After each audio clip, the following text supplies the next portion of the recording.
चलो जी, आज की क्लास हमारी दूसरी क्लास एनपीओ के लिए। और पिछले लेक्चर में हमने क्या किया था, हमने ओवरव्यू लिया था ये पूरे चैप्टर का कि इस चैप्टर के अंदर हमें क्या क्या चीज़ें पढ़नी है। ठीक है, आज की क्लास में अब हम लोग क्या करेंगे, धीरे धीरे करके 1 बाय 1 चीज़ों को कवर करते चलेंगे फटाफट से। ठीक है, आप लोगों से मेरी क्या एक्सपेक्टेशन है कि भाई आप लोग क्या करोगे कि ना, जल्दी से लेक्चर को देख के उसमें जहाँ पे जो चीज़ें समझ में नहीं आती हैं वो आप मुझ तक पहुँचाएंगे। ठीक है, ताकि जब उसके बाद अगली लेक्चर रिकॉर्ड होती है तो उसमें हम लोग उन चीज़ों को क्या कर सकें, शामिल कर सकें, उनका जवाब उसमें शामिल किया जा सके। ठीक है, चलिए तो देखते हैं। सबसे पहले एक चीज़ था इसमें, देखो नॉर्मली सी थोड़ा थ्योरी पार्ट है, इसमें कुछ खास ऐसा समझने जैसा नहीं है, बट फिर भी एक बार देख लेते हैं कि भाई एनपीओ के अंदर कौन कौन से अकाउंट बनते हैं और एनपीओ का अकाउंट बनता ही क्यों है बेसिकली, और एनपीओ होता क्या है। देखो अगलों ने 2-3 चीज़ें बोली हैं। There are certain organizations which are set up for providing service to the member, यानी ये सर्विस प्रोवाइड करने के लिए। कौन सा सर्विस? यहां पे सर्विस का मतलब वो नहीं है जो सर्विस ऑर्गेनाइजेशन है, जैसे मान लो फॉर एग्जांपल डॉक्टर्स होते हैं, वो भी सर्विस प्रोवाइड करने के लिए होते हैं। लॉयर्स होते हैं, चार्टर्ड अकाउंटेंट्स होते हैं, वो लोग भी सर्विस प्रोवाइड करने के लिए बैठे होते हैं। यहां पे फॉर प्रोवाइडिंग सर्विस का मतलब होता है फॉर फ्री ऑफ कॉस्ट या for a very nominal fees. यहां पे सर्विस का ये मतलब है, समझ गए। तो इसमें कौन कौन शामिल होते हैं? क्लब है, चैरिटेबल इंस्टीट्यूशन है, स्कूल्स कौन से वाले स्कूल्स? वो जिसमें हम लोग पढ़ते हैं वो वाले स्कूल्स नहीं, जो ऐसे स्कूल्स जो किस हिसाब से चलते हैं जिनमें की प्रॉफिट मकसद नहीं होता, जिनका मकसद क्या है, समाज की सेवा। यहां भी प्रोवाइडिंग सर्विस का मतलब क्या है, समाज की सेवा। समझ रहे हैं बात को। रिलीजियस ऑर्गेनाइजेशन जैसे मान लो कोई मंदिर वगैरह हो गया। चैरिटेबल इंस्टीट्यूशन का मतलब जैसे कोई चैरिटेबल क्लिनिक वगैरह होता है। ठीक है, ट्रेड यूनियंस, वेलफेयर सोसाइटीज वगैरह वगैरह वगैरह। ठीक है, तो ये सारे लोगों को हम लोग क्या बोलते हैं, एनपीओ, जो प्रॉफिट के मकसद से नहीं चलते। इनके अंदर देखो आपको एक बात इन्होंने बोला है क्या कि मेन ऑब्जेक्टिव इनका क्या होता है, सर्विस देना। सर्विस देना, यहां पे सर्विस का मतलब है सेवा करना। इस सर्विस का क्या मतलब है, सेवा करना। ठीक है, एंड नॉट द प्रॉफिट, इनका मकसद प्रॉफिट कमाना नहीं है। जनरली ये लोग जो होते हैं ना, जो एनपीओ होते हैं, ये 2 पर्पस से बनते हैं। या तो इनका पर्पस क्या होता है, चैरिटेबल, या इनका पर्पस क्या होता है, रिलीजियस। ये 2 पर्पस से बनते हैं, चैरिटेबल और रिलीजियस। समझ रहे हैं। चलिए इसमें देखें और क्या क्या इन्होंने बोला है, बड़ी अच्छी अच्छी बातें कही, एक बार पढ़ लेते हैं सबको हम लोग।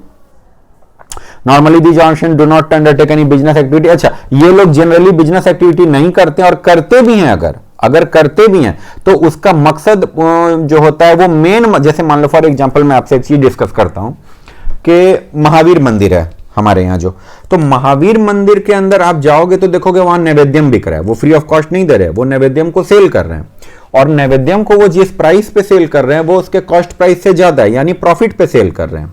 लेकिन फिर भी हम उसको एक ऐसा नहीं बोलते कि भाई ये प्रॉफिट ऑर्गेनाइजेशन है। क्यों? क्योंकि महावीर मंदिर का जो मेन मकसद है वो क्या है, लोगों की सेवा करना। वो किस मकसद से बनाए जानते हैं, वो एक रिलीजियस मकसद से बना है। ठीक है, तो वहां पे जो नैवेद्यम की बिक्री भी हो रही है और उससे जो प्रॉफिट अर्न हो रहा है वो भी अल्टीमेटली कहां जा रहा है, ये पर्पस को फुलफिल करने में जा रहा है। इसीलिए महावीर मंदिर को क्या बोलेंगे कि ये एनपीओ है। बात को आप समझ रहे हैं।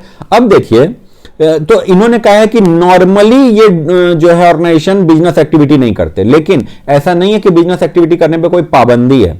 बात सिर्फ इतनी सी, आप बिजनेस एक्टिविटी भी कर रहे हो तो उससे होने वाला प्रॉफिट आप कहां जाकर के दोगे, जमा करोगे। आप जमा करोगे उसको कहां जाकर, अपने मेन एक्टिविटी के अंदर, और आप उसका प्रयोग वहीं पे करेंगे। ठीक है, मैनेज बाय ट्रस्टीज। ट्रस्टी वो लोग होते हैं जो ऑर्गेनाइजेशन को चलाते हैं, और ये एनपीओ के जो जिसके केयर टेकर्स होते हैं उनको हम लोग ट्रस्टी बोलते हैं, और they are fully accountable for. ठीक है, सारी चीजें ठीक हैं। ठीक है, अच्छा अब ध्यान से सुनिए भाई, इनको बुक्स ऑफ अकाउंट क्यों मेंटेन करना होता है, इसके कई सारे रीजन है। पहला रीजन तो हमने डिस्कस भी किया था कि भाई आप प्रॉफिट के लिए काम करो नहीं करो, आप छोटे ऑर्गेनाइजेशन हो, बड़े ऑर्गेनाइजेशन हो, आप इंडिविजुअल प्रोप्राइटरी फर्म हो या पार्टनरशिप फर्म हो या कंपनी हो या एनपीओ या एचयूएफ हो, कुछ भी हो, पैसों का मैनेजमेंट तो हर जगह जरूरी है। ये हमने पिछले क्लास में डिस्कस किया था। जब हमारे हाउस होल्ड लेवल पर मम्मी पैसों को मैनेज करती है और उसमें वहां पे ध्यान रखती है, सोचो आप कोई भी एक मंदिर है, गुरुद्वारा, कहीं का भी एग्जांपल लो जहां पे आकर के लोग पैसे डोनेट करते हैं, दान पेटी वगैरह होती है उसमें दान करते हैं, हजारों रुपए, लाखों रुपए, करोड़ों रुपए का वहां पे जो है डोनेशन आता है। आप मुझे एक बात बताइए, आप कैसे इंश्योर करेंगे इस बात को कि भाई वो पैसा सही काम में इस्तेमाल हो रहा है कि नहीं हो रहा है? तो इन चीजों के लिए अकाउंट्स बनना वहां पे भी जरूरी है। अकाउंट्स सिर्फ ऐसा नहीं है कि अकाउंट सिर्फ वहीं पे बनता है जहां प्रॉफिट मकसद है। अकाउंट्स का प्रॉफिट से कोई लेना देना नहीं है। अकाउंट्स है एक डिसिप्लिन कि आप जो भी ट्रांजैक्ट कर रहे हो, जो भी काम कर रहे हो, अगर वहां पे पैसा है, अगर वहां पे कौन है जी, अगर वहां पे पैसा इन्वॉल्व है तो वहां पे क्या होनी चाहिए सर, वहां पे अकाउंटिंग होनी चाहिए। अकाउंटिंग का कोई प्रॉफिट से लेना देना नहीं है, अकाउंट का लेना देना है पैसों से। अगर पैसे आ रहे हैं, पैसे जा रहे हैं, तो अकाउंटिंग वहां पे क्या है, जरूरी है। ये बात आप लोग समझ गए। और भी रीजन हमने किए थे भाई, टैक्स पर्पसेस होते हैं, है ना, सरकारी आदेश होता है कि भाई आपको अकाउंट्स तो बनाना ही होगा। देखो यहां पे इन्होंने कुछ लिखा भी है कि ये लोग रिसीट एंड पेमेंट अकाउंट बनाएंगे, इनकम एंड एक्सपेंडिचर अकाउंट बनाएंगे और बैलेंस शीट बनाएंगे। 3 चीजें बनाएंगे। और एक चीज देखो क्या लिखा है, लीगल रिक्वायरमेंट भी है कि भाई इनको क्या करना है, अपने इनकम एक्सपेंडिचर का ध्यान रखना है। बात समझ गए। नहीं तो सरकार क्या करेगी, आके इनका जो लाइसेंस है वो कैंसिल कर देगी और इनको जितने डोनेशंस मिल रहे हैं उसको इनकम मान के उस पर टैक्स लगा देगी। बोलो अच्छा लगेगा? करोड़ों रुपए की इनकम है, सरकार आके उस इनकम पे टैक्स लगा देगी तो इनका नुकसान हो जाएगा। बात को आप समझ गए। चलिए, meaning and characteristic of non profit organisation. भाई इसके क्या कैरेक्टरिस्टिक्स होते हैं जिनको देख करके हम लोग बोलते हैं हाँ ये एनपीओ है। तो भाई सबसे पहली चीज है कि इनका मकसद क्या होता है, वेलफेयर ऑफ द सोसाइटी। यानी यहां वही ऊपर जो सर्विस लिखा था ना, ये वर्ड देखो, सर्विस जो लिखा था, यहां सर्विस का मतलब क्या है, सेवा। सेवा का मतलब क्या हो गया, वेलफेयर ऑफ सोसाइटी। समाज की सेवा के लिए ये लोग काम करते हैं, ठीक है। और इनका कोई प्रॉफिट मोटिव नहीं होता।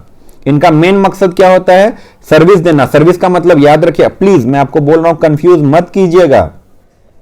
सर्विस का एक और मकसद होता है, मैंने बोला आपको, डॉक्टर्स, लॉयर्स, चार्टर्ड अकाउंटेंट्स, ये सारे लोग, जितने भी लोग हैं, सब सर्विस प्रोवाइडर्स हैं, लेकिन वो सर्विस देते हैं, बदले में पैसा लेते हैं। ये सर्विस है वेलफेयर वाला सर्विस। इसके बदले में आपसे पैसा नहीं लिया जाता, लिया भी जाता है तो बहुत कंसेशनल रेट पे लिया जाता है, और वो पैसों का प्रयोग भी दोबारा से इनके रिलीजियस या चैरिटेबल पर्पस में ही किया जाता है। ओके, चलिए, ये क्या पूरी जनता के लिए खुला होता है? सर जरूरी नहीं है, जरूरी नहीं है।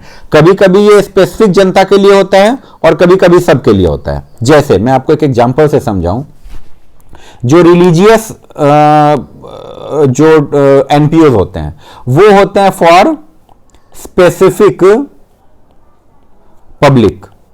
मैं क्यों ऐसा बोल रहा हूं, सपोज करिए कोई मंदिर है, तो जाहिर सी बात है मंदिर को बनाया गया है तो किसके लिए बनाया गया, कोई भी धार्मिक जगह है तो धार्मिक जगह को बनाया जाता है किसी एक पर्टिकुलर रिलीजन से रिलेटेड लोगों के लिए।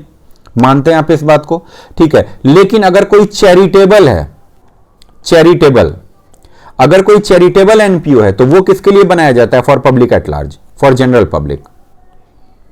आप किसी चैरिटेबल जगह पे ये नहीं बोल सकते कि हम इस धर्म के लोगों का इलाज करेंगे, इस धर्म के लोगों का इलाज नहीं करेंगे, ऐसा आप नहीं बोल सकते। तो यहां पे देखो अगलों ने क्या बोला है कि ये लोग सेवा करेंगे, किसकी सेवा करेंगे, या तो स्पेसिफिक ग्रुप की, अगर आप मान लो रिलीजियस हो तो स्पेसिफिक ग्रुप की सेवा कर दो, और अगर आप मान लो चैरिटेबल हो तो किसकी सेवा करो, पब्लिक एट लार्ज, यानी हर लोगों, सारे पब्लिक्स की, आप जो पब्लिक्स क्या होता है यार, सारी पब्लिक की सेवा करो, ठीक है।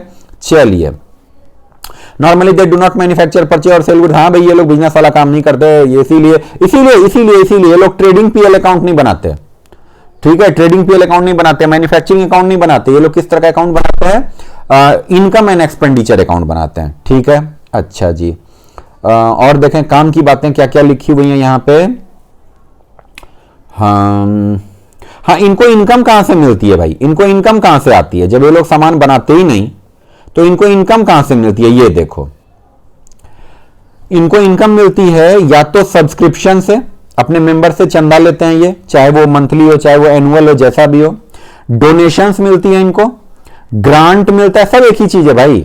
अच्छा, कहीं पे ये लोग इन्वेस्टमेंट करके रखे हुए, वहां से इनकम आती है, लेकिन मेन इनकम इनका क्या है, देखो, सब्सक्रिप्शन और डोनेशन, ये 2 मेन इनकम है इनकी, ठीक है। और ग्रांट, अगर गवर्नमेंट से कोई ग्रांट वगैरह मिल गया तो ये भी इनकी इनकम होती है। अच्छा, यहां पे एक बात को इन्होंने फिर से बोला है, देखो क्या, कि भाई main objective of keeping record, कि भाई ये लोग क्यों बुक्स ऑफ अकाउंट बनाते हैं, because to meet the statutory requirement. सरकार बोलती है भाई तुमको बुक्स ऑफ अकाउंट बनाना पड़ेगा, नहीं तो ये सारी इनकम पे हम लोग क्या लगा देंगे, टैक्स लगा देंगे। और अगर बुक्स ऑफ अकाउंट ठीक से बनाओगे और सही चीजों में खर्च करोगे तो हम आपके टैक्स को क्या कर देंगे, माफ कर देंगे। अब आप बताइए, अब आप बताइए ये लोग के लिए बुक्स ऑफ अकाउंट बनाना जरूरी है कि नहीं? अगर नहीं बनाएंगे तो इनको इनकम पे टैक्स देना पड़ेगा, बनाएंगे तो टैक्स से इनको छूट मिल जाएगी, तो भाई अकाउंट्स तो बनाना कंपलसरी है। और सरकार ऐसा क्यों करती है? सरकार ये जानना चाहती है कि ये जो इनको इनकम हो रही है इसको लोग सही काम में इस्तेमाल कर रहे हैं या नहीं। देखो लिखा भी है, and help them in exercising control over utilisation of their fund, यानी इनको जो पैसे मिल रहे हैं उस पर हम कंट्रोल रखना चाहते हैं। सरकार कहती है हमें कंट्रोल चाहिए, किस बात पे? कि भाई आपको जो पैसे मिल रहे हैं आप उसको सही तरीके से इस्तेमाल कर रहे हो या नहीं कर रहे हो। चलिए ठीक है ठीक है ठीक है। अच्छा, मेन कैरेक्टरिस्टिक्स में देखो अगलों ने क्या क्या बोला कि एनपीओ के कैरेक्टरिस्टिक्स क्या होते हैं। भाई ये भी बड़ा प्यारा सा क्वेश्चन बन जाता है कि एनपीओ के कैरेक्टरिस्टिक्स बताओ। सबसे पहली बात, ये लोग सर्विस देने के लिए, फिर बार बार सर्विस बोल रहा है यार। सर्विस का मतलब आप समझना क्या? सेवा। इसका मतलब आप समझना क्या? वेलफेयर। ठीक है। अच्छा, टू स्पेसिफिक ग्रुप, आपको मालूम है अभी स्पेसिफिक ग्रुप का मतलब क्या होता है? जनरली रिलीजियस या पब्लिक एट लार्ज, यानी जनरली चैरिटेबल। तो भाई एजुकेशनल होता है, हेल्थ केयर हो सकता है, रिक्रिएशन क्लब हो सकता है, स्पोर्ट्स वगैरह वगैरह वगैरह सब कुछ हो सकता है। Without any consideration to caste, creed and colour. हाँ भाई आप ऐसे नहीं बोल सकते कोई मंदिर है तो भाई इसमें गोरा आदमी आएगा काला आदमी नहीं आएगा, मेल आएंगे फीमेल नहीं आएंगे, ऐसे ये सब बातें नहीं करनी। कोई क्लिनिक आप बना दो वहां पे आप बोलो इस धर्म के लोग आएंगे उस धर्म के लोग नहीं आएंगे, ये सब आप नहीं बोल सकते। ठीक है। It's sole aim is to provide service इधर फ्री ऑफ कॉस्ट, या तो फ्री में देंगे या नॉमिनल कॉस्ट, क्योंकि इनका मकसद प्रॉफिट कमाने का तो है ही नहीं। समझ गए बात को? और अगर जानते हो नॉमिनल कॉस्ट भी होता है तो ये क्यों होता है? आपने कई बार नोटिस करा होगा कि आपकी लोकेलिटी में एक अगलों ने पार्क बना के रखा है, पार्क। ठीक है। कई बार पार्क फ्री होते हैं और कई बार पार्क में आने के लिए 2 रुपए 5 रुपए, मान लो 5 रुपए का उन्होंने फी रख दिया या 10 रुपए का फी रख दिया कि भाई आप पार्क में आओ 10 रुपए दे करके फिर यहां पे घूमो। उनका मकसद ये नहीं कि आपको 10 रुपए में जो है वो बहुत ज्यादा कमा के अपने घर ले जाएंगे। ये लोग क्या करते हैं कि अगर फ्री वाला पार्क कर देंगे ना तो सारे लोग यहां पे घूम फिर के इस पूरे पार्क को क्या कर देंगे? गंदा कर देंगे और ये बहुत क्राउडेड हो जाएगा, बहुत क्राउडेड हो जाएगा। तो उन्होंने क्या किया, इन्होंने करा कि भाई चलो 5 रुपए रख देते हैं, 10 रुपए रख देते हैं, बड़ा नॉमिनल सा अमाउंट रख देते हैं ताकि यहां पे बहुत ज्यादा भीड़ ना हो। ठीक है। और जो ये पैसे मिलेंगे इस पैसों से हम लोग क्या कर लेंगे? इस पार्क की जो देखभाल है, इसमें जो भी घास वास लगी है, फूल पौधे लगे हैं, उसकी कटाई बटाई होती है, यहां पे जो माली है उसकी सैलरी वैलरी जाएगी, ये सारी चीजों के लिए। यकीन मानिए ये 5 रुपए 10 रुपए से आप थोड़ी ना इनको इतना पैसे दे दोगे कि ये अपने घर ले जाएंगे और लखपति करोड़पति बन जाएंगे। पैसा ये क्यों ले रहे हैं? पैसा इसीलिए ले रहे हैं ताकि 2 बातें, पहला ज्यादा भीड़ ना हो, हर कोई ऐसे ही बिना बात के ना चला है, बात को समझ रहे हैं, और एक तो माहौल बनता है, बस यही पे। और क्या कहें भाई, जो चीज फ्री होती है फिर लोग कदर नहीं करते। ठीक है। और एक तो ये रीजन है, और दूसरा रीजन क्या हो जाता है पैसों को कलेक्ट करने का कि भाई थोड़ा बहुत इनको जो अपनी देखभाल है, अपना मेंटेनेंस के लिए थोड़े बहुत पैसे मिल जाते हैं। ठीक है। चलिए, तो ये चैरिटेबल नेचर के होते हैं और रिलीजियस भी होते हैं। इन्होंने रिलीजियस नहीं लिखा तो चैरिटेबल भी है प्लस रिलीजियस भी होता है। Their affairs are managed by a managing executive committee elected by the member। हाँ, यहाँ पे मेंबर लोग मिल करके कमिटी बनाते हैं, वही लोग इसको मैनेज, जैसे जैसे जैसे फॉर एग्जांपल मैं आपको बोलूं, जो महावीर मंदिर है, महावीर मंदिर जो पटना में है हमारा, उसको भी कौन मैनेज करता है? उसके लिए भी ट्रस्ट बना हुआ है और वो ट्रस्ट के अंदर ट्रस्टीज होते हैं, वो लोग मैनेज करते हैं। यानी कोई एक आदमी महावीर मंदिर का मालिक नहीं है, वो एक ट्रस्ट के द्वारा चलाया जाता है। और कई बार ट्रस्टीज में जो है गवर्नमेंट के लोग भी होते हैं, हो सकता है जो यहां पटना के डीएम हो वो भी उस ट्रस्ट में जो है शामिल हो जाएं, बड़े बड़े आईएएस आईपीएस वगैरह होते हैं वो लोग ट्रस्ट में शामिल रहते हैं। तो ये कोई एक आदमी की प्रॉपर्टी नहीं होती, इसमें कई बार काफी सारे लोग, जैसे अच्छा मान लो कोई पार्क है तो भाई पार्क का भी कोई एक मालिक नहीं होगा, वहां जो रेजिडेंशियल इलाका है वहां के जो रेजिडेंट वेलफेयर एसोसिएशन होता है उसके लोग आकर के इसमें मेंबर्स बनते हैं। समझ रहे हैं बात आप लोग? ये चीज है। अच्छा, इनको इनकम कहां से आती है भाई? चंदा मिलता है इनको, डोनेशन मिलता है इनको, लेगेसी। लेगेसी क्या होता है? मान लो कोई मेंबर इनका है या कोई भी है, उसकी डेथ हो गई और उसके बाद उसने अपना विल लिख दिया इस ट्रस्ट के नाम या इस एनपीओ के नाम कि भाई मेरी सारी संपत्ति आज से आपकी, आप इसको अपने हिसाब से इस्तेमाल करो। सरकार की तरफ से ग्रांट वगैरह मिलता है और ये लोग कहीं पे पैसे वैसे लगाते हैं तो वहां से इन्वेस्टमेंट से इनको इनकम आती है, जैसे फिक्स डिपॉजिट कर दिया, कुछ कर दिया तो वहां से इनकम आती है। अच्छा, जो फंड आता है वो या तो जनरल फंड कैपिटल फंड में जाता है या फिर जनरल फंड में जाता है। इसको हम लोग डिस्कस करेंगे। अगर कैपिटल फंड है तो फिर कहां का उसको वो कैपिटल रिसीट है, जनरल फंड है तो रेवेन्यू रिसीट है। इसको हम लोग डिस्कस, ये वाला पॉइंट इंपॉर्टेंट है आपका, ठीक है, ओके। अच्छा, सरप्लस, देखो नॉर्मल बिजनेस में जब सरप्लस होता है यानी प्रॉफिट होता है तो हम लोग उसको क्या करते हैं, लेके अपने घर चले जाते हैं। जैसे मान लो आज मैं बिजनेस कर रहा हूं और मुझे मुनाफा हुआ बिजनेस से, तो मैं उस पैसे को क्या करूंगा, लेकर के अपने घर जाऊंगा। लेकिन अगर अब मैंने आज क्या करा, एक एनपीओ खोला और वहां पे मुझे इनकम आई ज्यादा और सरप्लस बन गया, वो सरप्लस मैं अपने घर नहीं ले जाऊंगा। यानी देखिए, surplus is not distributed amongst the member. ये कहां चला जाता है, कैपिटल फंड में ऐड कर दिया जाता है और आगे इसका प्रयोग उस एनपीओ के ही बेहतरी और भलाई के लिए किया जाता है। अच्छा, ठीक है। और ये इन लोगों का मकसद होता है वेलफेयर ऑफ द सोसाइटी, और इसी से इनका नाम बनता है। या ऐसा नहीं, जैसे आप किसी मंदिर में, किसी मस्जिद में, किसी गुरुद्वारे, चर्च में आके उनसे ये नहीं पूछोगे कि भाई आपने पिछले साल कितने रुपए कमाए, मुझे बताओ कितने रुपए कमाए। लेकिन आप उनसे क्या पूछोगे, भाई आपके यहाँ कितने भक्त आते हैं, कितने श्रद्धालु आते हैं, आरती होती है, पता नहीं पूजा अर्चना। तो ये इनका मकसद है, समाज की सेवा, ठीक है। और चलो, ये तो पॉइंट बढ़ाने के लिए पॉइंट बना दिया।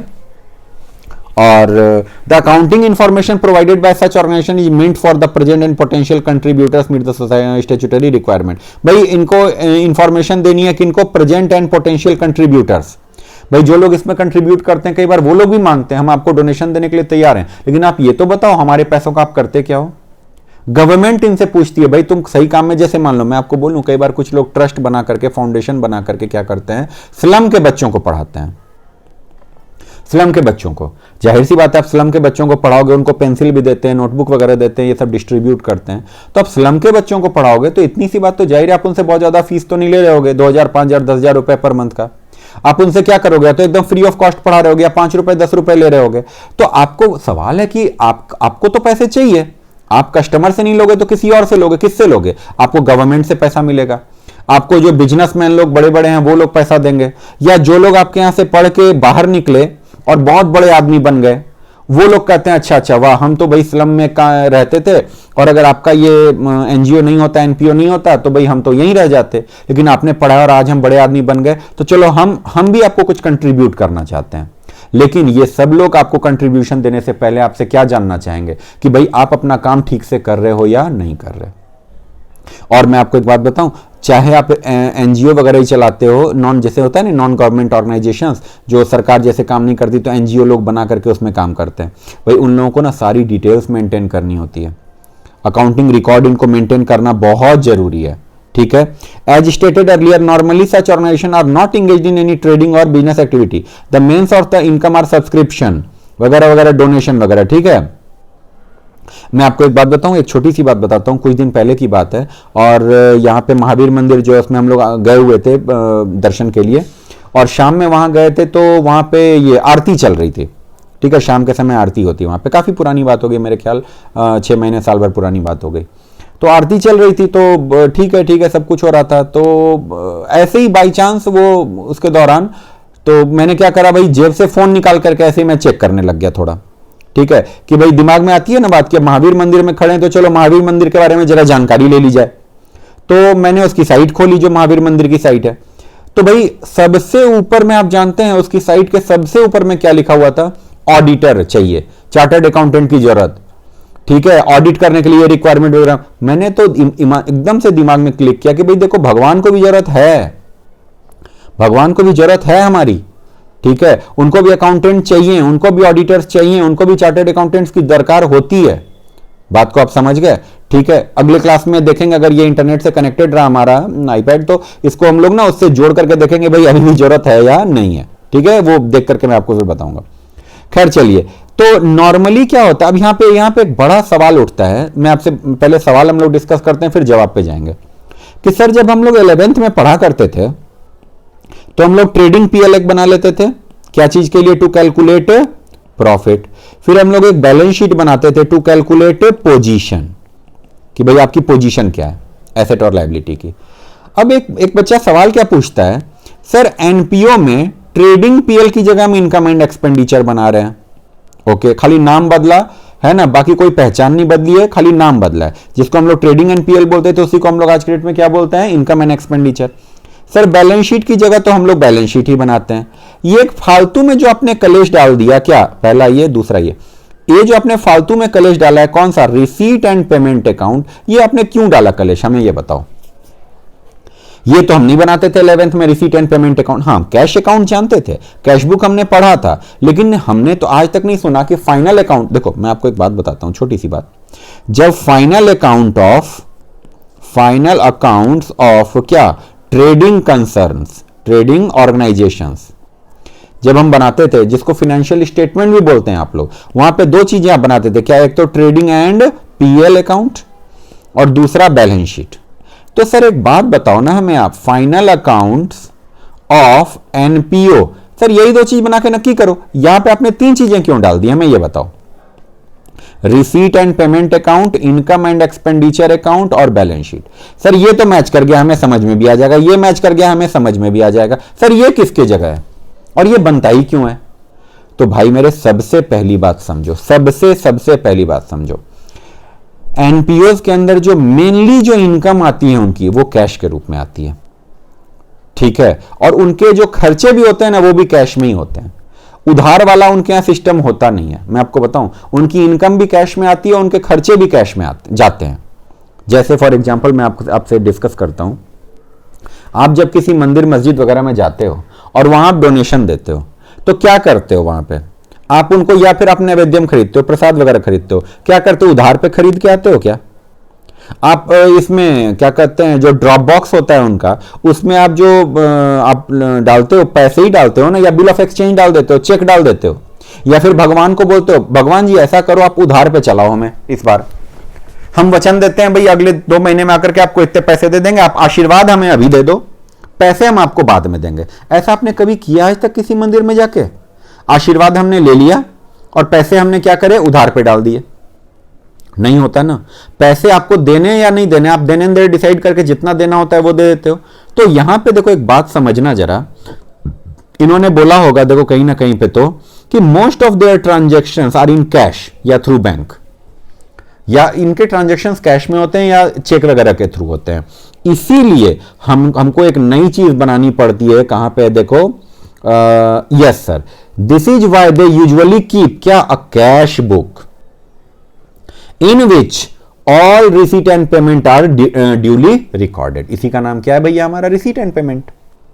बात समझ में? जितने पैसे आ गए वो रिसीट, जितने पैसे गए वो पेमेंट। अब रिसीट में हो सकता है वो आज का रिसीट हो सकता है वो पिछले साल का बकाया हो सकता है वो अगले साल का हो, लेकिन अगर वो हमें रिसीट आज हुआ तो मतलब हुआ। फॉर एग्जाम्पल मैं आपको बताता हूं कि सपोज करो कि हमने क्लब चालू किया और क्लब के अंदर 4 मेंबर हैं, और 4 मेंबर में ना कोई इस महीने का चंदा दे रहा है, कोई पिछले महीने का बकाया चंदा था वो भी दे रहा है, कोई अगले महीने का चंदा एडवांस में दे रहा है, कोई फर्क नहीं पड़ता। इन एनी केस हमारा वो रिसीट है, जितना पैसा मिल जाए वो रिसीट है, ठीक है। और इसको डिस्कस करेंगे अभी हम, जब रिसीट पेमेंट पे आएंगे तो इसको तसल्ली से डिस्कस करेंगे।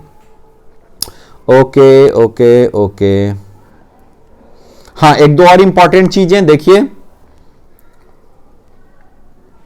They do not maintain capital account, क्योंकि भाई कैपिटल अकाउंट तो किसी एक बंदे का होता है या 2-4 पार्टनर्स का होता है, इस तरह की चीजें, या शेयर होल्डर्स का होता है, नहीं, ये लोग क्या मेंटेन करते हैं, कैपिटल फंड।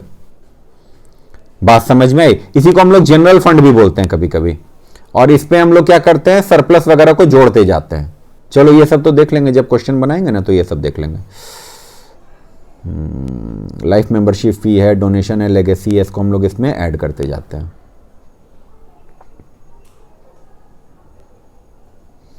और ये सब हम लोग क्यों करते हैं, बहुत प्यारी सी लाइन है, टू अवॉइड और minimise the chances of misappropriation और इम्बेजलमेंट ऑफ द फंड, कि भाई जो पैसे हमारे पास आ रहे हैं वो गलत काम में इस्तेमाल ना हो जाएं या उनकी चोरी ना हो जाए, तो ये सब सारी चीज़ों के लिए, ठीक है।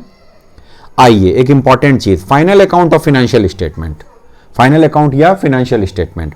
The NPO are also required to prepare financial statement at the end of each accounting period. Although these organizations are NPO, but they are not required to make. Sorry, ये देखो, ये NPO इसलिए इनको TPL नहीं बनाना, लेकिन भाई income का record तो मेंटेन करना है, इसीलिए लोग क्या बनाते हैं, हमारा इनकम एंड एक्सपेंडिचर अकाउंट। चलो ये सब सारी बातें आएंगी। ये लोग 3 चीजें बनाएंगे, आपने पढ़ा था फाइनल अकाउंट ऑफ एनपीओ में 3 चीजें आती हैं, receipt and payment, income and expenditure और balance sheet. Receipt and payment क्यों होता है भाई, कितना पैसा आया कितना पैसा गया, ये होता है टू ट्रैक कैश, ये होता है to track the inflow and outflow of cash. फिर बनता है इनकम एंड एक्सपेंडिचर अकाउंट, ये बनता है किसके लिए भाई, ये होता है टू कैलकुलेट या जो भी है टू कैलकुलेट क्या भाई, सरप्लस या डेफिसिट, सरप्लस या डेफिसिट। सरप्लस मतलब क्या होता है सर, इनकम, और ये एक्सपेंड, ये तुम्हारा ये हो गया सरप्लस माने प्रॉफिट, डेफिसिट माने हो गया लॉस। और बैलेंस शीट तो बैलेंस शीट ही है, ये पोजीशन बताता है, फाइनेंशियल पोजीशन। ओके देखो प्यारी सी line, the receipt and payment account is the summary of cash book, summary of cash and bank transaction जितने भी आते हैं, यानी आपने कैश बुक पढ़ा था 11th में, वही है हमारा रिसीट एंड पेमेंट अकाउंट। सिर्फ उसमें क्या है, वो अलग अलग दिन पे आएंगे, हम सबको जोड़ के एक साथ लिख देंगे तो वो क्या बन जाएगा, रिसीट एंड पेमेंट अकाउंट। सही है, चलिए इसको बनाना जरूरी है हमारे लिए, इसीलिए हम बनाते हैं। इनकम एंड एक्सपेंडिचर अकाउंट किसकी तरह है भाई, प्रॉफिट एंड लॉस की तरह, और बैलेंस शीट तो बैलेंस शीट की तरह है।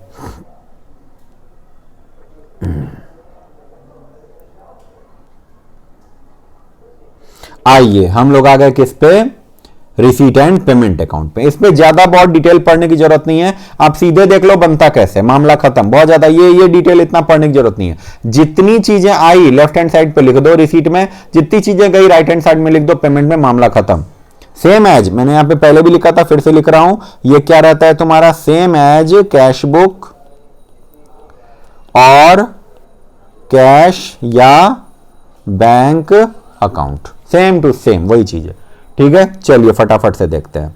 जैसे अगलों ने कैश बुक दिया हमें, ये देखो एक प्यारा सा कैश बुक दिया है 2 पेज का, ये देखो एक कैश बुक दिया है जिसमें 2 कॉलम है। कौन कौन सा कॉलम है भाई, एक तो बैंक कॉलम है और एक कैश कॉलम है, एक बैंक कॉलम है एक कैश कॉलम है। ऑफिस अमाउंट मैंने ये कैश इन हैंड है, ये क्या है तुम्हारा, ये है तुम्हारा, 1 मिनट में लिख दूं यहां पे, कैश एट बैंक, और ये क्या है हमारा, कैश इन हैंड। दोनों कॉलम अगलों ने बना के दे दिया आपको। ठीक है, चलो बैलेंस बीडी हमारे पास कितना था जरा देखिएगा। जब हमने साल शुरू किया 1 अप्रैल 2006 में, तो बैलेंस हमारे पास था बैंक के अंदर 35,000 और हाथ में था 20,000। फिर सब्सक्रिप्शन हमें बैंक के अंदर मिल गया कितना, 1,20,000। इंश्योरेंस फी मिला, लाइफ मेंबरशिप फी मिला, लॉकर रेंट इधर कैश में मिल गया, लाइफ मेंबरशिप फी फिर से मिला है दोबारा, देखो देखो देखो, एक सेकंड, लाइफ मेंबरशिप फी हमें यहां पे मिला पहला, फिर दोबारा यहां पे मिला, फिर देखें आगे कहीं और मिला क्या, नहीं सर और नहीं मिला। ठीक है, लेकिन सब्सक्रिप्शन देखो यहां पे मिला, फिर यहां पे मिला, यहां पे मिला, यहां पे मिला, यहां पे मिला, देख रहे हो कई बार है। अब आप मुझे बताइए, जब हम लोग रिसीट एंड पेमेंट अकाउंट बनाएंगे तो क्या करेंगे भाई, सबको जोड़ लेंगे और जोड़ के वहां पे लिख देंगे। क्या ये बात आपको समझ में आ रही है? अच्छा, एंट्रेंस फी देखो तो कहीं पे है क्या, यस सर, एंट्रेंस फी जरा देखिएगा। एंट्रेंस फी एक बार यहां पे मिला, एक बार यहां पे मिला। आपको क्या करना है, बस सबको उठा करके आपको आपस में ऐड कर लेना है और ऐड करके रिसीट एंड पेमेंट अकाउंट में एक जगह लिख देना है। जैसे मैं आपको दिखाऊं, इन्होंने रिसीट एंड पेमेंट कहां बनाया, पहले देखो इन्होंने आइटम वाइज क्या कर दिया, सबको एग्रीगेट कर दिया, सब्सक्रिप्शन को एग्रीगेट कर दिया जहां जहां भी दे रखा था। जैसे मैं आपको बताऊं, ये देखो सब्सक्रिप्शन, ये देखो यहां पे 1,20,000 है, देखो इन्होंने यहां पे, मैं थोड़ा सा इसको छोटा करूं, नहीं फिर दिखेगा नहीं, देखो 1,20,000। ठीक है, फिर सितंबर 13 45,000 मिला है, देखें सर कहां है सितंबर 13 को, एक सेकेंड,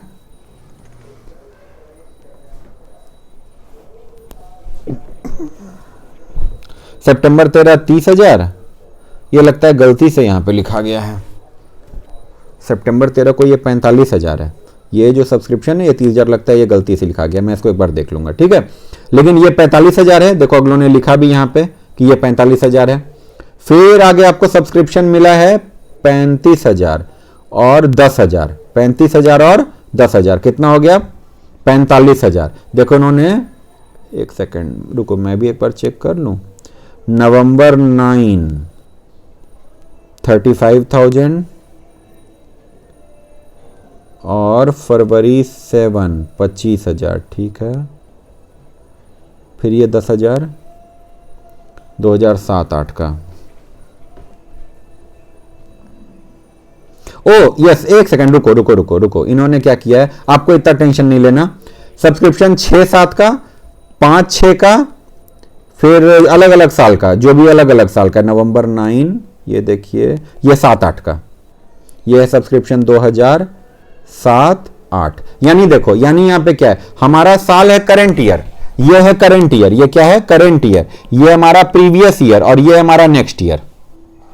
ठीक है, तीनों का अलग अलग है। यहां पे देखिए, अब मैं फिर से एक बार आपको बताऊं, यहां पे देखो जरा, सब्सक्रिप्शन आपको यहां पे मिला है 1,20,000 का, 1,20,000 का, इससे हमने कुछ नहीं लिखा, यानी ये करंट ईयर का है, तो देखो इन्होंने करंट ईयर वाले में 1,20,000 यहां पे लिख दिया। ठीक है, उसके बाद देखिए सब्सक्रिप्शन आपको कौन सा मिल रहा है, ये देखो सब्सक्रिप्शन, ये रहा, ये 5-6 यानी पिछले साल का सब्सक्रिप्शन है, 5-6 का, तो पिछले साल वाला जहां पे हमने वहां पे लिख दिया कितना, 30,000।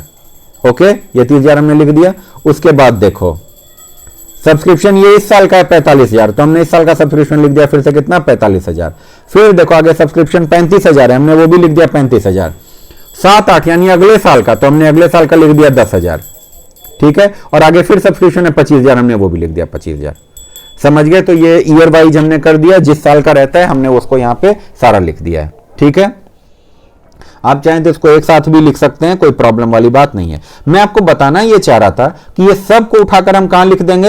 अच्छा, इंट्रेंस फी देखो, इंट्रेंस फी जरा देखो कहां entrance fee, entrance fee sir एक तो यहां 13,000, एक सेकंड रुकिएगा, इंट्रेंस फी एक तो यहां 13,000, फिर entrance entrance entrance entrance entrance fee यहां पे 10,000। ओके, ये देखो 13,000 और 10,000, देखिए 13,000 और 10,000। समझ गए, तो इस तरीके से इन्होंने हर चीज को क्या कर दिया, लॉकर रेंट होगा उसको जोड़ दिया, लाइफ मेंबरशिप फी को जोड़ दिया, डोनेशन को जोड़ दिया, इंटरेस्ट वगैरह। अच्छा, पार्ट बी में जब पेमेंट करा उसको भी जोड़ दिया। जैसे देखो प्रिंटिंग एंड स्टेशनरी 3 बार पेमेंट हुआ है, 10,750, 15,000 और 13,000। चलो एक बार कंफर्म कर लें यहां से, देखो printing and stationery, printing and stationery दिख रहा है 10,750, फिर देखो प्रिंटिंग एंड स्टेशनरी दिख रहा है 15,000, फिर देखिए प्रिंटिंग एंड स्टेशनरी दिख रहा है 13,000। भाई इन सब चीजों को इन्होंने क्या कर लिया, यहां पे ऐड कर लिया। लाइटिंग 2 बार दी थी, ऐड कर लिया। यही आप हर इंडिविजुअल एक्सपेंस को आप ऐड करते चले जाओ, हर रिसीट को, एक्सपेंस नहीं, सॉरी मैंने गलत बोला, हर इंडिविजुअल रिसीट को, हर इंडिविजुअल पेमेंट को आप ऐड करते चले जाइए और क्या करिए, एक बढ़िया सा कॉलम बनाइए प्यारा सा। ये देखो ये देखो ये देखो ये देखो ये देखो ये देखो ये देखो ये देखो, मिल गया, नहीं अभी भी नहीं मिला, ये देखो मिल गया, ये है। ठीक है, कैश इन हैंड हमारे पास शुरू में कितना था, 20,000। कैश एंड बैंक हमारे पास था 35,000। मैं आपको दिखाऊं कहां पे था, ये कहां पे लिखा हुआ था, ये देखो, काफी पीछे जाना पड़ेगा आपको। कैश इन हैंड था 20,000 और ये नहीं, और आगे और पीछे 20,000 कैश इन हैंड और 35,000 कैश एट बैंक, याद आया। फिर देखिए अब यहां की हेल्प लीजिए, सब्सक्रिप्शन आपको करंट ईयर का मिला 2.25 लाख, प्रीवियस ईयर का मिला 30,000 और नेक्स्ट ईयर का मिला 10,000। तीनों को लिख देना, हमें तीनों को लिख देना। ये देखो हमने तीनों को लिख दिया होगा यहां पे, कहां गए कहां गए कहां गए कहां गए कहां गए कहां गए, ये रहा देखो सब्सक्रिप्शन पिछले साल का 30,000, करंट ईयर का 2.25 लाख और अगले साल का 10,000 टोटल। मैंने आपको यही अभी बात बोली थी ना सर, इस साल का मिले, पिछले साल का मिले, अगले साल का मिले, जब का भी मिले फर्क नहीं पड़ता, मिला तो लिखेंगे। कैपिटल रिसीट हो या रेवेन्यू रिसीट हो फर्क नहीं पड़ता, मिला तो लिखेंगे, याद रखिएगा। Receipt and payment account, receipt and payment account क्या बात करता है, सुनो, लास्ट ईयर का हो, करंट ईयर का हो या नेक्स्ट ईयर का हो, अगर मिला है तो लिखेंगे, नहीं मिला है तो नहीं लिखेंगे। बात समझ में आई, अगर मिला है तो लिखेंगे। अच्छा दूसरी बात, रेवेन्यू आइटम हो या कैपिटल नेचर का आइटम हो, अगर मिला है तो लिखेंगे, इसको कोई फर्क नहीं पड़ता। आप जब इनकम एक्सपेंडिचर बनाओगे, जानते हैं वो लोग क्या करेंगे, वो लोग कहेंगे भाई सिर्फ रेवेन्यू आइटम को लिखेंगे, कैपिटल आइटम को नहीं लिखेंगे। अच्छा, सिर्फ करंट ईयर को लिखेंगे, प्रीवियस ईयर और नेक्स्ट ईयर वाले को नहीं लिखेंगे। लेकिन रिसीट एंड पेमेंट अकाउंट का तैरना हमें कोई लेना देना नहीं है। अगर पैसा आया है तो यहां पे लिखा जाएगा, अगर पैसा गया है तो इस तरफ लिखा जाएगा पेमेंट में। ठीक है, तो सुनिए, यहां रिसीट के बगल में आप लिख सकते हैं both capital receipt as well as revenue receipt. ठीक है। और एक साथ एक चीज और लिख सकते हैं, बोथ तो नहीं होगा, यहां पे क्या होगा, all previous year receipt plus current year receipt plus जो मतलब कमिंग या फोर्थ कमिंग या नेक्स्ट ईयर रिसीट, सारी की सारी यहां पे लिखी जाती हैं। ठीक है, समझ गए इस बात को? बस तो हमने सारा चीज लिख दिया, जो जो पैसा आया हमने इधर लिख दिया, जोड़ दिया हमने, और जो जो पैसा गया यहां पे लिख दिया। लास्ट में हमारे पास क्या बच जाएगा भैया, ये देखो, ये हमारे पास बच जाएगा क्लोजिंग बैलेंस, और ये ओपनिंग बैलेंस शीट में गया होगा, ये क्लोजिंग बैलेंस शीट में गया होगा। कोई ऐतराज? कोई ऐतराज होगा तो बताइएगा मुझे। पेमेंट भी कैसा रहेगा, कैपिटल नेचर का payment as well as revenue nature का पेमेंट, लास्ट ईयर का भी payment, previous year plus current year plus next year, सब आएगा इसके अंदर। ठीक है, कोई ऐतराज नहीं। चलिए एक क्वेश्चन छोटा सा देख लेते हैं बस।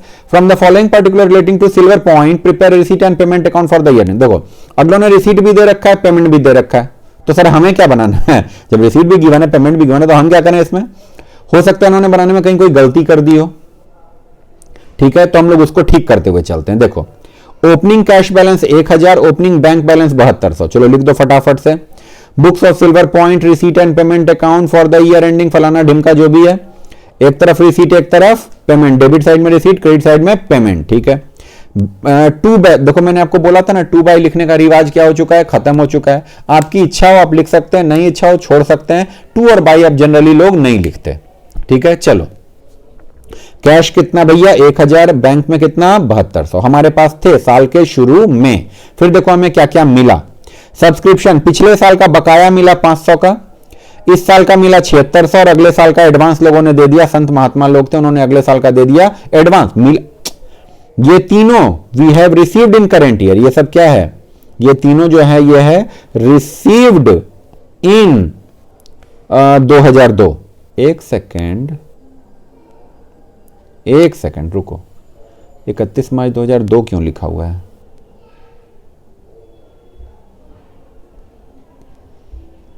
अंठानवे 99 99 2000 2000 2001 आई थिंक इसको हम लोग ठीक कर सकते हैं। ओके, इसको हम लोग ठीक कर सकते हैं। ये जो 2002 लिखा है ना, आप इसको एक काम करो, इसको 2000 कर लो, आप इसको ना सन 2000 कर लो। ठीक है, तो यहां पे जो 99 है इसका मतलब होता है 98 99, इसका मतलब क्या होता है 98 to 99, यानी 1498 से लेकर 31 3 99। 2000 का मतलब क्या है सर हमारा 1499 से लेकर के 31 मार्च सन 2000, इसीलिए मैंने इसको 2000 बना दिया। और इसका मतलब है 1 अप्रैल 2000 से लेकर के और 31 मार्च 2001। ठीक है, तो सर आपको पिछले साल का मिला हो, इस साल का मिला हो, क्योंकि सारे के सारे रिसीव्ड इन कब हुए हैं 1999 से लेकर 2000 के बीच में, यानी 1499 से लेकर के 31 3 2000 के बीच में ये सारे पैसे हमें मिले हैं। तो पैसा 98 99 का हो यानी प्रीवियस ईयर का हो, या 99 2000 का हो यानी करंट ईयर का हो, या 2000 2001 का हो यानी नेक्स्ट ईयर का हो, फर्क नहीं पड़ता। मुझे टोटल 9000 रुपए मिले, मैं तो 9000 लिखूंगा। बात समझ में आई? फिर मैंने कुछ रिफ्रेशमेंट्स बेचे, खाने पीने की चीजें बेची। आप कहोगे सर एनपीओ बेचे कैसे? भाई बेचने पे कहां मनाही है, बेचने पे कोई मनाही नहीं है, प्रॉफिट कमाने पे कोई मनाही नहीं है। कंडीशन तो सिर्फ ये है कि जो प्रॉफिट कमाओगे उसको वापस से यहीं पे इस्तेमाल करना, लेके घर मत जाना, एज सिंपल एज दैट। तो आपने 1000 में रिफ्रेशमेंट बेचा, फटाक से लिख दो, पैसे मिलेंगे आपको 1000 रुपए, लिख दिया आपने। ठीक है, अच्छा उसके बाद देखिए ओके, ग्रीन पेन था हमारा। ओके, एंट्रेंस फी हमें मिला 1000 रुपए का, हमने 1000 रुपया भी लिख दिया यहाँ पे। कहां गया एंट्रेंस फी, देखो 1000 लिख दिया, रिफ्रेशमेंट वगैरह लिख दिया था, सब कुछ लिख दिया था। अच्छा अब इधर आते हैं पेमेंट में। Sale of old sports material, आपने कुछ स्पोर्ट्स मटेरियल बेचा। एक बात बताओ, बेचा है तो रिसीट हुआ होगा कि पेमेंट हुआ होगा? यार कैसी बात करते हो, पेमेंट वाली साइड में लिख दिया आपने 1200 रुपए। कहां जाएगा ये, आप मुझे बताइए कहां जाएगा ये? रिसीट में जाना चाहिए, यानी अगलों ने गलत जगह लिख दिया है। आप इसको उठा के सही जगह लिखो ना भाई, आप इसको उठा के कहां लिखोगे? रिसीट वाली साइड में। डोनेशन मिली है आपको, अरे डोनेशन मिली है भाई तो पेमेंट में थोड़ी जाएगा, ये भी रिसीट में आएगा। हमने दो चीजों को ठीक कर दिया। अच्छा फिर देखो, रेंट दिया, मैं स्पोर्ट्स मटेरियल परचेज किया, रिफ्रेशमेंट परचेज किया, फिर एक्सपेंस वगैरह कुछ और हो गए, टूर्नामेंट एक्सपेंसेस हो गए, फर्नीचर खरीद लिया, ऑफिस एक्सपेंस खरीद लिया, हमने ये सब सारी काम करी। तो हमने ये सारा कुछ यहां पे लिख दिया, सब लिख दिया। जो भी चीजें थी सब लिख दिया।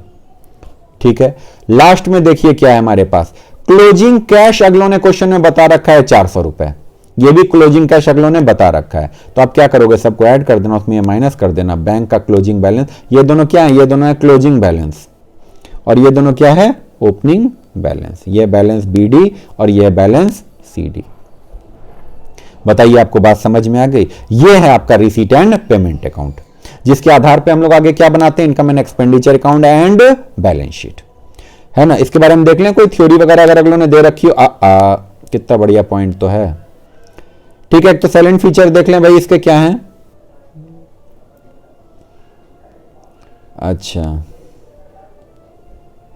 There will be either of the two amount each at bank और बैंक ओवरड्राफ्ट, नॉट बोथ। अच्छा, एक बात और ध्यान रखना, जब आपको रिसीट एंड पेमेंट अकाउंट मिलेगा, रिसीट एंड पेमेंट अकाउंट के अंदर कैश जो है ना, उसका ओपनिंग बैलेंस जो है वो रहेगा हमेशा डेबिट साइड,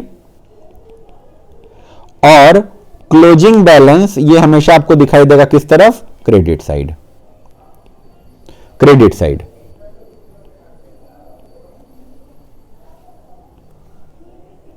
क्रेडिट साइड। क्यों? क्योंकि कैश जो हमारे पास वो एक एसेट है। समझ रहे हैं बात को मैं क्या कह रहा हूं। ये जो कैश मतलब ये जो आपका रिसीट एंड पेमेंट बनेगा अकाउंट, इसमें कैश की बात कर रहा हूं मैं, ओपनिंग बैलेंस इधर रहेगा और कैश का क्लोजिंग बैलेंस जो है वो इस तरफ रहेगा, हमेशा हमेशा हमेशा। लेकिन बैंक में हो सकता है घपला आपको देखने को मिल जाए।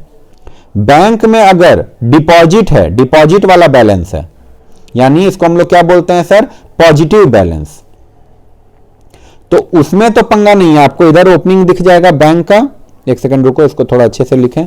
बैंक में ओपनिंग बैलेंस इधर दिखेगा और बैंक में क्लोजिंग बैलेंस इधर दिखेगा, जैसा नॉर्मल होता है। लेकिन अगर बैंक में क्या सिचुएशन बन रही है, ओवरड्राफ्ट बन रहा है, तो हो सकता है कि ये उल्टा हो जाए, यानी बैंक का हो सकता है आपको ओपनिंग बैलेंस इधर दिख जाए और बैंक में क्लोजिंग बैलेंस इधर दिख जाए। समझ रहे हैं, क्लोजिंग बैलेंस। ये क्लियर है, यानी बैंक में ओवरड्राफ्ट भी हो सकता है। ठीक है, चलो फटाफट से देख लो, फिर क्लास खत्म करते हैं आज की।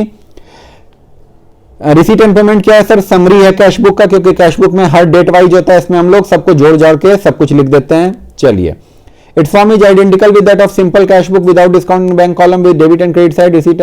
Receipt are recorded in the debit side और payment are recorded in the credit side. Okay, चलो, हाँ, ये टोटल अमाउंट लिखता है irrespective of the period of which they pertain या बिलोंग। लास्ट ईयर का है कोई फर्क नहीं पड़ता, करंट ईयर का है कोई फर्क नहीं पड़ता, नेक्स्ट ईयर का है कोई फर्क नहीं पड़ता, 10 साल पहले का है कोई फर्क नहीं पड़ता, 20 साल बाद का है कोई फर्क नहीं पड़ता।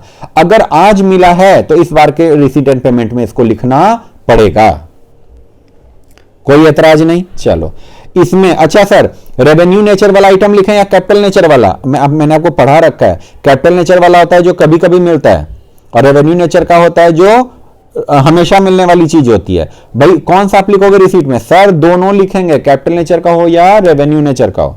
तीसरी चीज, अच्छा, ओपनिंग और क्लोजिंग बैलेंस को छोड़ दें अगर, तो बाकी जो है ना कोई फर्क नहीं पड़ता कि आपने कैश में दिया है या चेक से दिया है।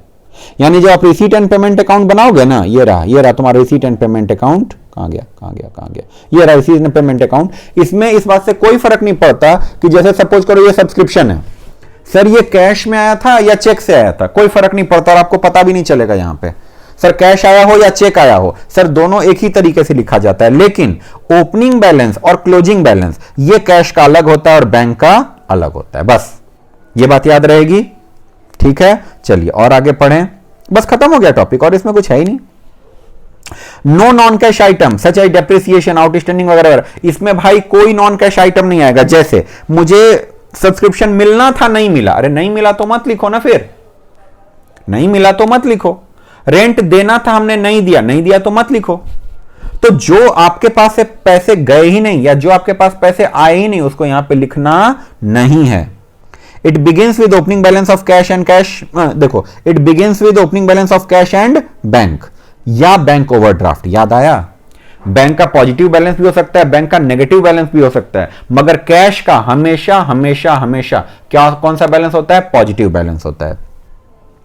एंड क्लोजेज विद द क्या भाई? कैश, बैंक, ओवरड्राफ्ट जो भी रहता है आपका, ठीक है। इनफैक्ट द क्लोजिंग बैलेंस, ठीक है, which is usually a debit balance reflect, ठीक है ठीक है ठीक है ठीक है। ओपनिंग बैलेंस का मतलब साल के शुरू में कितने पैसे, क्लोजिंग बैलेंस का मतलब साल के अंत में कितने पैसे। और एक बात याद रखिएगा, ये मैं लिख देता हूं यहां पे, opening balance of receipt and payment account, ठीक है। ये कहां पे हम लोग लिखते हैं? ये ओपनिंग बैलेंस शीट में लिखा जाता है कि जहां पे कैश बैंक होता है ना वहां पे। और closing balance of receipt and payment account कहां पे लिखा जाता है? इसको क्लोजिंग बैलेंस शीट में लिखा जाता है, ये भूलिएगा मत। चलो, और मैं अगर आपसे पूछूं कि भाई मुझे बताओ cash and receipt and payment का ओपनिंग बैलेंस ढूंढ के बताओ, ढूंढ के बताओ, तो यहां वहां मत भटकना, ओपनिंग बैलेंस शीट ढूंढना, उसके अंदर मिल जाएगा। मैं आपको बोलूं अगर कि मुझे रिसीट एंड पेमेंट अकाउंट का क्लोजिंग बैलेंस ढूंढ के बताओ, तो यहां वहां मत भटकना, क्लोजिंग बैलेंस शीट के अंदर वो आपको एसेट साइड में दिख जाएगा। समझ गए बात मेरी आप? फिर आप कैसे कैसे बनाओगे? हे भगवान, हमने तो बना लिया। ओपनिंग बैलेंस लिख दो सबसे पहले डेबिट साइड में, अगर ड्राफ्ट ओवरड्राफ्ट है तो क्रेडिट साइड में लिख दो। टोटल रिसीट को उठा के डेबिट साइड में लिख दो, चाहे कैपिटल हो या रेवेन्यू हो, पास्ट हो, करंट हो, फ्यूचर हो। समझ में आ रहा बात आपके? टोटल पेमेंट को उठा के क्रेडिट साइड में लिख दो, चाहे कैपिटल हो या रेवेन्यू हो, और ये पास्ट हो, करंट हो या फ्यूचर हो। भाई इसको ना मोस्ट इंपॉर्टेंट मार्क कर लो। जब भी आपको रिसीट एंड पेमेंट अकाउंट में कोई दिक्कत आएगी, आप ये स्टेप पढ़ लेना। बहुत बढ़िया लिख दिया अगलों ने, सम अप करके समरी बढ़िया बना दिया। रिसीवेबल इनकम है भाई, मिली नहीं है, मिलनी है, छोड़ दो, यहां मत लिखो। पेबल एक्सपेंस है, यानी आउटस्टैंडिंग, देना था मगर नहीं दिया, मत लिखो यहां पे। ये उधार बुधार नहीं मानता, ये नकद देखता है, ठीक है। चलो, इसको यहां नहीं लिखेंगे। अगर ये इसमें inflow and outflow of cash नहीं है तो यहां इसकी कोई जगह नहीं है। Find out the difference between total of debit and total of credit, और देख लियो भाई, ये जो आपका रहेगा वो क्लोजिंग बैलेंस आ जाएगा, और अगर क्रेडिट ज्यादा होता है, इधर हो जाता है, तो ये बैंक ओवरड्राफ्ट बन जाएगा। ये सब आपको मालूम है, इसमें मेरे बताने जैसा कुछ भी नहीं है, ठीक है। तो हमने आज क्या सीख लिया? हमने रिसीट एंड पेमेंट अकाउंट बनाना सीख लिया। फिर अभी तो समझो कि ना हमने एनपीओ के अंदर जो अलग चीज है वो तो हमने देख ली, रिसीट एंड पेमेंट अकाउंट। अभी जो इनकम एंड एक्सपेंडिचर है वो तो क्या है? ट्रेडिंग पीएल है, तो वो आप फटाफट से देख सकते हो, बना सकते हो, कोई दिक्कत वाली बात नहीं आएगी। इसको हम लोग अगली क्लास में करेंगे कि भाई इसका प्रिपरेशन कैसे करा जाता है, और इसमें आप लोगों को दिक्कत आनी नहीं चाहिए। आपको क्वेश्चन में जानते हो क्या गिवन रहेगा? ये देखो, receipt and payment account will be given in the question. ये देखो, रिसीट एंड पेमेंट आपको गिवन होगा, और आपको क्या बोलेंगे वो लोग? इनकम एंड एक्सपेंडिचर बना के दिखाओ अच्छा सा, और हो सके अगर आपको और श्रद्धा जागे तो आप क्या करना, फिर वहां पे बैलेंस शीट भी बना के दिखा देना। ओके, क्लियर है? तो यहां तक हमने छोटी मोटी हल्की फुल्की सी चीजें कर ली, और फिर हम लोग आगे बढ़ेंगे तो आगे के क्वेश्चंस करेंगे, ठीक है। मिलते हैं अगली क्लास में। आप लोग फटाफट से देखिएगा, जहां दिक्कत आएगी वो मुझे बताइएगा, ठीक है। चलो।